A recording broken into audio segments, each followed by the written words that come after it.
제가 어렸을 때 아버지를 따라 새벽에 장에 간 적이 있습니다. 아침 이른 새벽에 일찍 아버지와 함께 소가 낳은 새끼를 팔기 위해서 소를 끌고 장을 가는데 한 20km 이상의 거리를 걸어가는 적이 있습니다. 그때 당시에는 차로 소를 트럭에 싣고 이동을 한다거나 아니면은 새벽에 일찍 움직여야 하는 어떤 교통수단이 그렇게 잘 발달되지 못했기 때문에 우리가 차로 이동을 하지 못하고 새벽 일찍 출발해서 장터까지 나가서 소를 팔고 왔던 기억이 있습니다. 이때 소를 끌고 오랜 시간에 3시간, 4시간을 걸어서 장터까지 갔을 때 그 장터에는 볼거리와 또 먹거리와 이러한 다양한 구경거리가 참 많았습니다. 그래서 얼마나 신기하고 어린 나이에 신기하고 좋았던지 장터 하면은 참 좋은 기억들이 새록새록 생각이 납니다. 우리 가까운 교회 주변에도 모란장이 있습니다. 그러면 모란장에는 수없이 많은 사람들이 몰려들죠. 그리고 그곳에도 다양한 이야기거리들이 나옵니다. 오늘 성경 본문에도 이러한 장터에 대한 이야기가 나오는데요. 특별히 장터에 있는 아이들에 대한 이야기가 전개가 되어집니다. 그래서 16절 말씀을 보면은 예수님께서는 이렇게 표현하고 있습니다. 이 세대를 무엇으로 비유할까? 비유하건대 아이들이 장터에 앉아 제 동물을 불러 라고 이렇게 말씀이 시작되어지죠. 장터에 아이들이 앉아 있습니다. 그리고 동물을 불렀다라고 하는 것은 어떤 놀이를 형성하고 만들어가고 또 그 놀이를 통해서 즐거움과 기쁨을 표현하기 위한 어떤 놀이 문화가 장터에서 이루어졌음을 생각해 볼 수 있습니다. 그렇습니다. 이러한 장터는 수없이 많은 사람들이 모여들게 되고 그곳에서 사람들이 드나들면서 물건을 팔기도 하고 사기도 하지만 어떤 좋은 정보들을 제공받는 공적인 장소가 바로 장터라는 것입니다. 그런데 이렇게 많은 사람들이 관심을 가지고 있고 많은 사람들이 어떤 정보를 교환하고 있는 유익한 장소에 장터에 있는 아이들에게 포커스가 맞춰지는 거죠. 장터에 있는 아이들은 즐거운 놀이를 하기 위해서 자기네들끼리 편을 나눕니다. 그런데 그 편을 나누어서 어떤 놀이를 해야 될 것인지를 결정하지 못했다라고 말을 하는 거죠. 그리고 장터에 있는 이 어린 아이들의 모습이 속에서 예수님이 우리에게 전해주고자 하는 말씀이 있는 거예요. 왜 어린 아이들이 두 배로 나누어서 어떤 게임, 어떤 놀이를 하기 위해서 결정을 해야 함에도 불구하고 결정하지 못했을까? 이런 아이들의 모습을 통해서 사람들의 모습을 비유해 주고 있는 거죠. 사람들의 모습은 겉과 속이 다른 모순된 삶을 살고 있음을 지적해 주기 위해서 장터에 있는 아이들이 게임을 하기 위해서 어떤 놀이를 하기 위해서 결정하지 못하고 있다는 것을 지적해 주고 있는 거예요.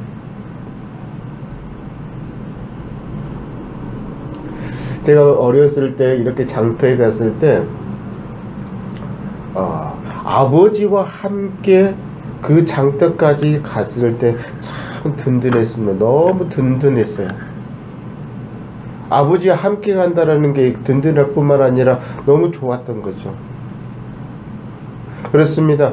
우리는 삶을 살면서 부모와 함께 어떤 일생을 동행한다라는 거, 부모님과 함께 한다라는 게 우리에게 든든함을 제공해 줍니다. 그런데 장터에 있는 아이들의 모습은 어떤 모습을 이야기를 하고 있냐면 부모들에게서 버림받은 자들의 모습을 말해주고 있는 거예요. 이렇게 아이들은 장터에 모여있는 아이들은 어떤 즐거운 게임을 하기 위해서 결정을 해야 함에도 불구하고 결정하지 못합니다. 아무튼 장터에 있는 아이들의 모습을 통해서 17절 말씀에는 이렇게 말해주고 있어요. 이르되 우리가 너희를 향하여 피리를 불어도 너희가 춤추지 않고 우리가 슬피 울어도 너희가 가슴을 치지 아니하였다 함과 같도다 라고 말씀하고 있습니다. 사람들의 모습은 아이들이 기뻐하며 즐거워하며 꽹과리를 치고 피리를 불면서 기쁜 것, 좋은 것을 보았음에도 불구하고 기뻐하지 못한다라는 것을 말하고 있는 겁니다. 또 슬픔, 가슴을 치면서 슬퍼하는 어떤 모습을 보여주어도 사람들은 슬퍼하지 못했음을 지적해주고 있는 거예요. 장터들의 아이들이 피리를 불고 춤을 추는 것은 우리가 삶을 살아가면서 어떤 기뻐하는 일들을 말합니다. 또 가슴을 치는 것은 슬퍼하는 것을 말하는 겁니다. 우리의 삶 속에는 기쁨과 슬픔이 항상 존재합니다. 그래서 때로는 기쁠 때는 기뻐할 줄 알아야 합니다. 또 가슴을 치며 슬픈 일이 생겼을 때는 슬퍼할 줄도 알아야 합니다. 그러나 아무런 반응을 보이지 않는 것은 그 아이들이 꽹과리를 치고 피리를 불고 또 가슴을 치며 애통을 해도 아무런 관심을 보이지 않는 것은 그들을 무시하는 것이고 그들에게 무관심하고 있다는 거예요. 그리고 겉과 속이 다른 행동을 사람들이 보여주고 있음을 말하는 겁니다. 세례 요한과 예수님의 시대의 사람들은 유대인들이었습니다. 그 유대인들은 이처럼 반응이 없었다라는 것을 말해주는 거예요. 세례 요한이 회개하라 천국에 가까웠느니라 라고 하면서 선포했음에도 불구하고 사람들은 아무런 반응이 없었습니다. 예수님이 이 세상에 오셔서 복음을 전파하는데도 사람들은 여전히 무반응이었다는 것을 말해주는 거예요. 사람들이 장터의 아이들을 모두 멸시하고 무시했다는 것은 바로 이걸 말하는 거예요. 세례 요한이 기쁜 소식 회개하라 천국이 가까웠느니라라고 복음을 전파하지만 사람들은 무시하였고 회개하지 아니하였고 죄에서 돌아서지 않았다라는 거예요. 심지어 예수님이 오셔서 복음의 기쁜 소식을 전했음에도 불구하고 그들은 무관심하고 돌아서지 않았다라는 거예요. 돌아오지 않았다라는 거예요. 그래서 예수님은 이 세대는 그리스도의 은혜에 대해 기쁨도 없구나, 자기 죄악에 대해서 안타까워하면서 눈물을 흘리며 회개할지도 모르는구나 라고 이렇게 지적하시는 거예요. 그런데 이 말씀을 제가 묵상하면서 생각해 보는 것은 현대 우리 삶 속에서도 이러한 현상들이 나타나고 있다라는 거예요. 사람들에게 예수 믿으세요 복음을 전해도 그들은 기뻐하며 받아들이지 못합니다. 슬픈 일이 있어서 슬픔을 같이 나누고자 알려주어도 슬퍼하지 못하고 있다라는 거예요. 요즘 사람들의 생각은 자신의 생각과 다르면 받아들이지 않고 수용하지 않습니다. 그리고 내 생각과 다르면 그 사람 생각이 잘못된 것이냐 비판해버립니다. 예수님과 세례 요한의 그 당시에 사람들도 유대인들도 요한의 메시지, 세례 요한의 메시지와 예수님의 메시지를 들었음에도 불구하고 그들은 수용하지 않았습니다. 오히려 세례 요한이 금욕적인 생활을 하면서 광야에서 회개하라는 메시지를 전파했지만 유대인들은 회개하거나 뉘우치지 않고 오히려 세례 요한을 향해서 귀신 들린 사람이라고 비난하기 시작했던 거예요. 18절에 보면 그렇게 나와 있습니다. 요한이 와서 먹지도 않고 마시지도 아니하매 그들이 말하기를 귀신이 들렸다. 오히려 세례 요한을 귀신 들렸다라고 비난하고 있는 모습을 발견할 수 있어요. 이뿐입니까? 심지어는 예수님까지도 이들은 비난합니다. 19절 말씀에 인자는 와서 먹고 마시며 말하기를 보라.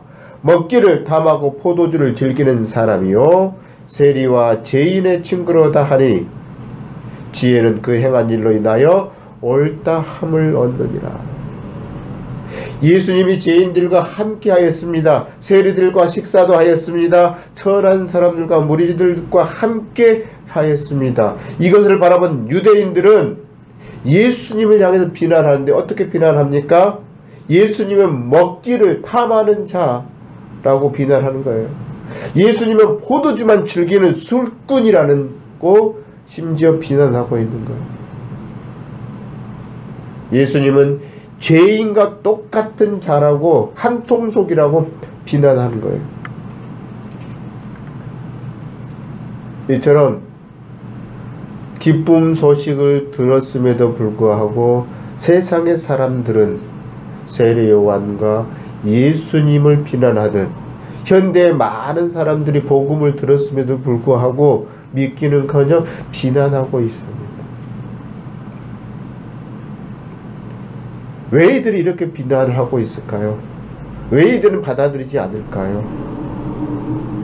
이들은 스스로 자기 자신들이 지혜롭고 슬기 있는 자라고 생각하였기 때문에 복음의 소식, 기쁜 소식을 들었음에도 불구하고 받아들이지 않고 오히려 비난하는 모습을 취하고 있다는 거예요.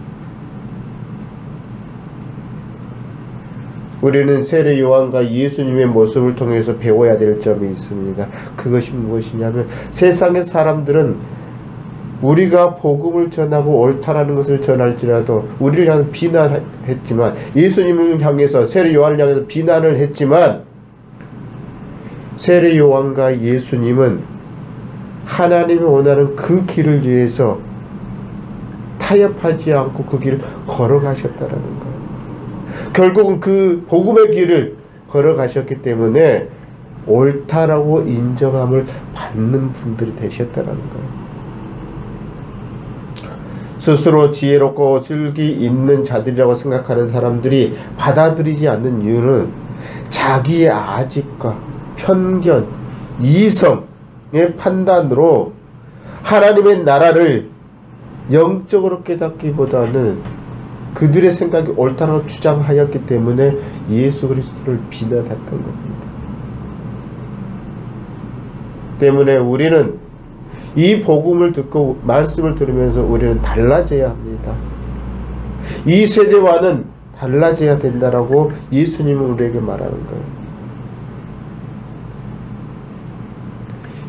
세상 사람들 비난한다 할지라도 세례 요한과 예수님이 자신이 감당해야 될 길을 꾸준히 걸어갔던 것처럼 우리도 예수님처럼 하나님의 지혜가 인도하는 대로 바르게 사는 길을 걸어가야 될 줄로 믿습니다.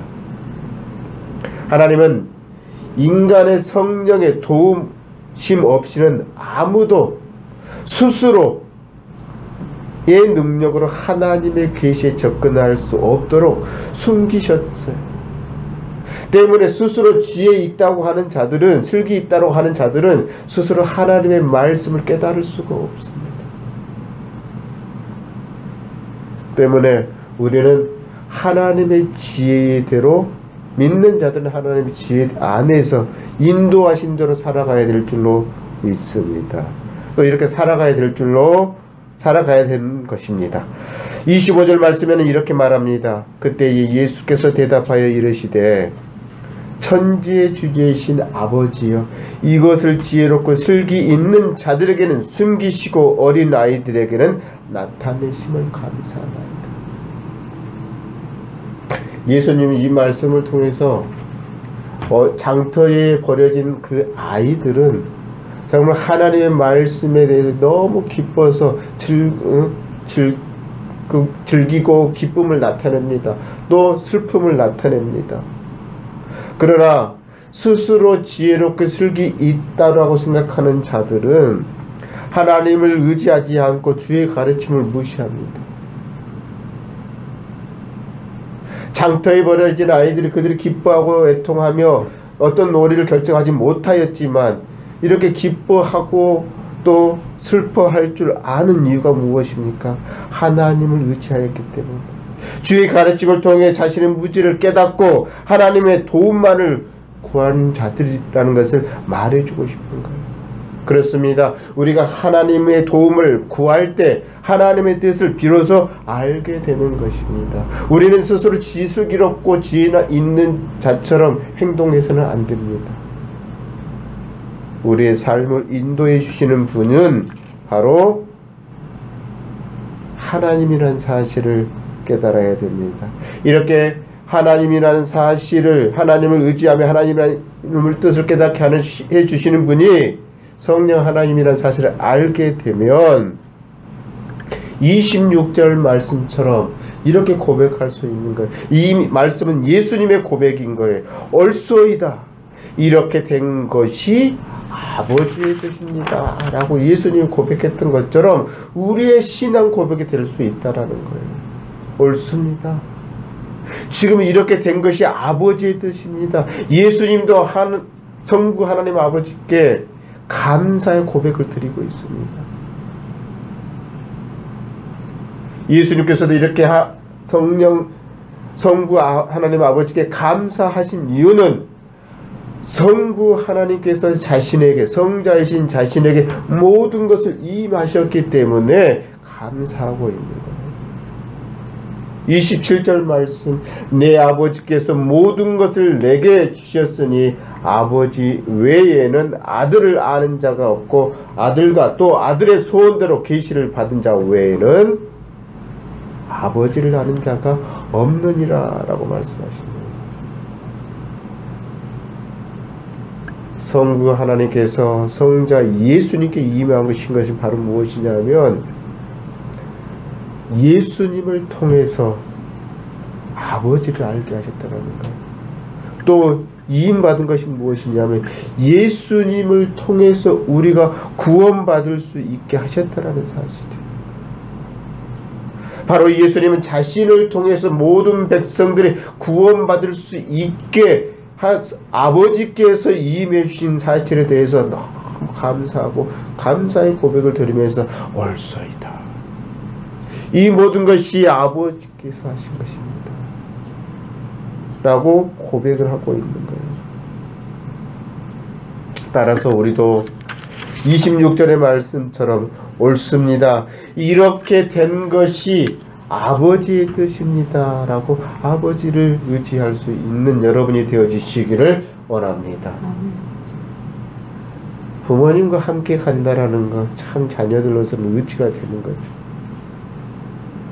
예수님도 마찬가지예요. 성부 하나님께서 자신을 지켜주고 보호해주신다는 그것이 얼마나 큰 위안이 되어 있는지 깨달을 수가 알 수 있는 대목입니다.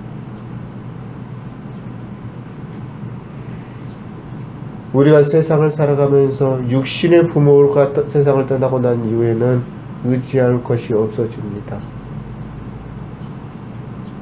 그러나 우리에게 참 감사해야 될 일들은 육신의 부모를 떠나서 평생 우리가 살아가면서 의지할 분이 계시다라는 사실을, 그분이 바로 누굽니까?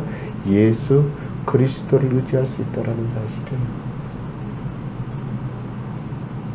우리가 예수 그리스도를 의지할 수 있기 때문에 평생을 살아가면서 기쁨도 누릴 수 있고 슬픔도 느낄 수가 있는 거예요. 이러한 고난을 부여받으신 예수님이 만백성을 구원할 수 있도록, 또 그리고 예수 그리스도를 믿는 자들이 예수님을 의지할 수 있도록 고난을 부여받은 예수님이 지금 우리를 초대하고 있습니다. 우리를 부르고 있습니다. 그래서 28절에는 이렇게 말씀합니다. 수고하고 무거운 짐진 자들아 다 내게로 오라. 내가 너희를 쉬게 하리라. 우리는 삶을 살아가면서 인생을 살아가면서 수없이 많은 일들을 겪습니다. 또 많은 일들을 해갑니다. 그로 말미암아 우리의 육신은 계속해서 피곤해서 지쳐있는 상태에 놓입니다. 스스로 피곤해서 지쳐있는 일도 있고 타인에 의해서 무거운 짐을 지고 가는 사람들도 있습니다. 여기에서 수고하고 무거운 짐진 자들아 라고 하는 말은 스스로 모든 어떤 짐을 지고 가는 것보다 타인에 의해서 무거운 짐을 지고 가다가 지쳐 있는 자들을 말하고 있는 거예요.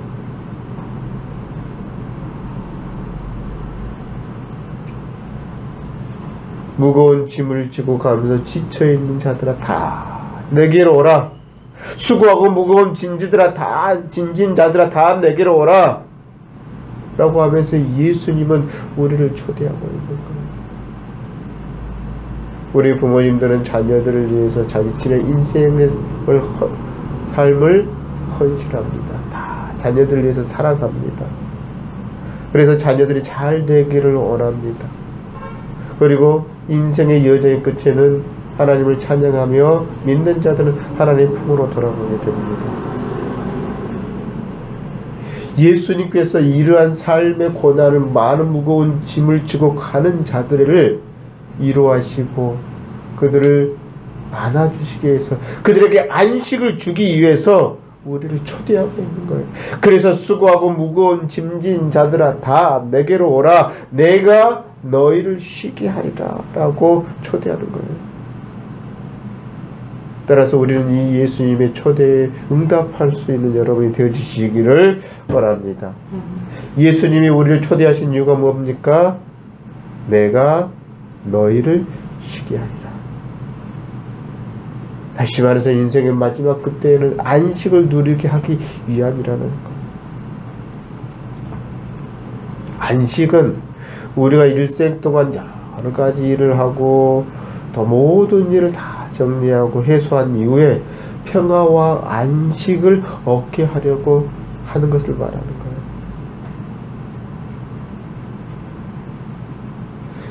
세상의 사람들은 또 많은 사람들은 우리에게 무거운 짐을 맡겼지만 예수님은 무거운 짐을 맡기기보다는 절대적인 안식을 취하게 하기 위해서 내가 너희를 쉬게 하기 위해서 안식을 약속을 하셨습니다. 그래서 이 안식을 주기 위해서 예수님께서는 이 세상에 오셔서 친히 고난을 받으신 거예요. 그래서 우리가 그 예수를 의지하고 믿음으로 말미암아 하나님의 약속하신 그 약속대로 안식을 누릴 수 있게 되는 거예요. 예수님은 이 세상에 오셔서 29절 말씀에 나는 마음이 온유하고 겸손하니 나의 멍에를 메고 내게 배우라 그리하면 너의 마음이 쉼을 얻으리니 라고 말씀하고 있습니다. 예수님은 우리를 구원하기 위해서 겸손하게 마음이 온유한 자로서 겸손하게 십자가의 길을 걸으셨습니다. 우리가 세상을 살아가면서 무거운 삶이라는 멍에를 메고 갑니다. 그런데 그 무거운 삶의 멍에를 나 혼자 짊어지고 가다 보면 그 멍에가 너무나 나를 짓눌러서 감당할 수 없을 정도로 힘들게 합니다. 그러나 예수님과 함께 그 멍에를 짊어지면 그 멍에는 가벼워진다는 사실을 말해주고 있습니다. 나 홀로 세상 가운데 무거운 멍에를 지고 가는 우리의 모습이 안타까워서 우리에게 안식을 주고 싶은데 방법이 없습니다. 그래서 하나님은 성자 예수님을 이 땅에 보내셔서 십자가의 고난을 당하시게 하심으로 말미암아 멍에를 지고 가는 자들이 예수 그리스도를 믿음으로 그 예수 그리스도가 함께 우리의 멍에를 짊어주신다는 사실이